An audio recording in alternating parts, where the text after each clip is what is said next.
Λοιπόν, μισό λεπτάκι να σας παρουσιάσω. Λοιπόν, είμαι ο ραδιοφωνικός παραγωγός του Greek Radio Miami. Βρισκόμαστε, όπως είπαμε, στη γιορτή του Σπάρο με τον υπέροχο Βαγγέλη Κονιτόπουλο. Λοιπόν, θα ήθελα τον κύριο Κονιτόπουλο να μας πει λίγα λόγια για τους ομογενείς Έλληνες του εξωτερικού. Κύριε Κονιτόπουλο, σας ακούμε.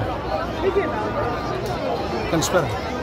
Λοιπόν, βρισκόμαστε δίπλα στη θάλασσα και κάνουμε ένα γλέντι νησιώτικο με ένα σύλλογο ψαράδων. Έχω έρθει στην περιοχή σας, όχι ακριβώς στο Μαϊάμι, στο Tarpon Spring έχω έρθει. Πέρασα πάρα πολύ ωραία σε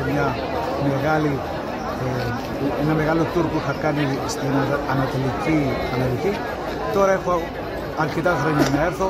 Θα ήταν μεγάλη μου χαρά να ξαναβρεθώ κοντά σας, γιατί σας αγαπάω πάρα πολλά, γιατί πρέπει να σας θυμίζω ποια είναι η καταγωγή σας, ποια είναι η ρίζα σας και ποια είναι τα τραγούδια σας.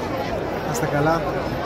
Μέσα από αυτό το ραδιόφωνο χάρηκα πολύ που μου δόθηκε η ευκαιρία να επικοινωνήσω μαζί σας. Να είστε πάντα καλά. Ευχαριστούμε πάρα πολύ, κύριε Κονιτόπουλε.